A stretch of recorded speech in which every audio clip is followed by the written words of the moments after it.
அனைவருக்கும் வணக்கம். அதாவது சில பேருக்கு பார்த்தீங்கன்னா, வாழ்க்கையில சில எதிர்ப்புகள், பிரச்சனைகள் எல்லாம் இருக்கும்பொழுது, நம்ம ஒரு ஸ்டேஜுக்கு மேல வருவோமா? அப்படின்னு ஒரு எதிர்பார்ப்புகள் இருக்கும். ஏன்னா நம்ம என்னதான் எஃபோர்ட் பண்ணி செஞ்சா கூட, அதுக்குண்டான பெனிஃபிட் கிடைக்கலன்னா ஒரு சலிப்பு வந்துரும். ச்சே என்னடா இது இவ்வளோ நாள் ட்ரை பண்ணிட்டு இருக்கோம், கிடைக்கலையே என்ன?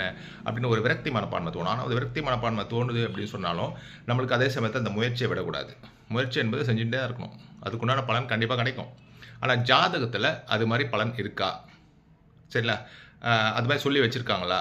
இருக்கா? அப்படின்னு பார்க்கும்பொழுது, பிறந்த ஜாதகத்துல லக்னம்னு இருக்கு இல்லைங்களா? அந்த லக்னம் ஒவ்வொருத்தருக்கும் ஒரு லக்னம் வரும். மேஷத்திலேருந்து மீனம் வரையும் 12 லக்னம், 12 ராசி.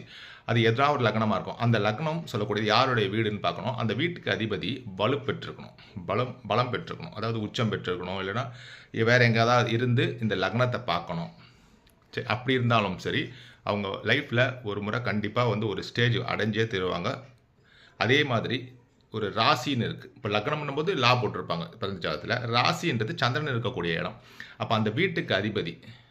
சரிங்களா? இப்போ உதாரணமா மிதுன ராசின்னு வச்சுக்கங்களேன். அந்த மிதுன ராசிக்கு அதிபதி யாருன்னா புதன். அது மாரி ஒவ்வொரு ராசிக்கும் ஒரு அதிபதி இருக்கு. அப்ப அந்த அதிபதி சொல்லக்கூடியது சந்திரனுடன் சம்பந்தப்பட்டாலோ 2 பேரும் சேர்ந்து இருக்கணும். இல்லன்னா வெளியில எங்கனா இருந்து அவருடைய பார்வையால சந்திரன பார்க்கணும்.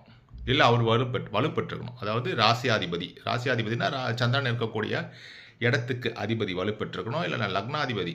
லக்னத்தில இருக்கக்கூடிய அதிபதி. அதாவது அந்த வீட்டுக்கு அதிபதி வலுப்பெற்றிருந்து, அல்ல அந்த லக்னத்தையோ, அந்த ராசியையோ பார்த்தா அவங்க லைஃப்ல ஒரு ஸ்டேஜ், ஒரு நல்ல நிலைக்கு உறுதியா வந்தே தீருவாங்க. நன்றி. வணக்கம்.